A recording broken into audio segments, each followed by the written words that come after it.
যে ধৰ্মীয় উপাসনাস্থলী 25,000 ধৰ্মীয় উপাসনাস্থলীলৈ আমি 3 লাখকৈ টকা অনুদান হিচাপে আগবঢ়াম।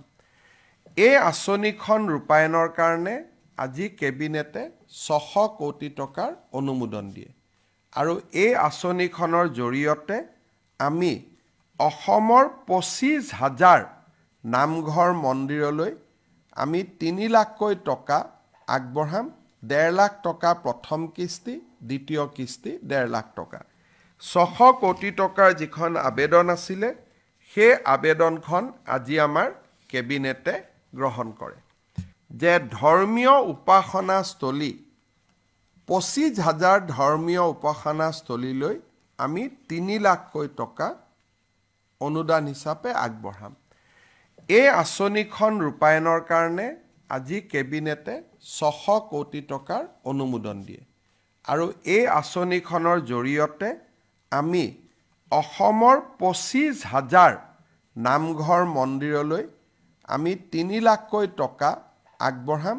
1.5 লাখ টকা প্ৰথম কিস্তি, দ্বিতীয় কিস্তি 1.5 লাখ টকা। 600 কোটি টকাৰ যিখন আবেদন আছিলে সেই আবেদনখন আজি আমাৰ কেবিনেটে গ্ৰহণ কৰে যে ধৰ্মীয় উপাসনাস্থলী 25,000 ধৰ্মীয় উপাসনাস্থলীলৈ আমি 3 লাখকৈ টকা অনুদান হিচাপে আগবঢ়াম। এই আঁচনিখন ৰূপায়ণৰ কাৰণে আজি কেবিনেটে 600 কোটি টকাৰ অনুমোদন দিয়ে আৰু এই আঁচনিখনৰ জৰিয়তে আমি অসমৰ 25,000 নামঘৰ মন্দিৰলৈ আমি 3 লাখকৈ টকা আগবঢ়াম। 1.5 লাখ টকা প্ৰথম কিস্তি, দ্বিতীয় কিস্তি 1.5 লাখ টকা।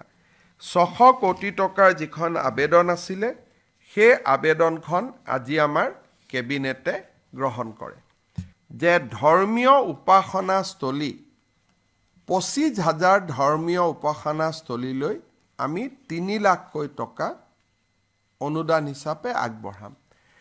এই আঁচনিখন ৰূপায়ণৰ কাৰণে আজি কেবিনেটে 600 কোটি টকাৰ অনুমোদন দিয়ে আৰু এই আঁচনিখনৰ জৰিয়তে আমি অসমৰ 25,000 নামঘৰ মন্দিৰলৈ আমি 3 লাখকৈ টকা আগবঢ়াম। 1.5 লাখ টকা প্ৰথম কিস্তি, দ্বিতীয় কিস্তি 1.5 লাখ টকা। 600 কোটি টকাৰ যিখন আবেদন আছিলে সেই আবেদনখন আজি আমাৰ কেবিনেটে গ্ৰহণ কৰে যে ধৰ্মীয় উপাসনাস্থলী 25,000 ধৰ্মীয় উপাসনাস্থলীলৈ আমি 3 লাখকৈ টকা অনুদান হিচাপে আগবঢ়াম। এই আঁচনিখন ৰূপায়ণৰ কাৰণে আজি কেবিনেটে 600 কোটি টকাৰ অনুমোদন দিয়ে আৰু এই আঁচনিখনৰ জৰিয়তে আমি অসমৰ 25,000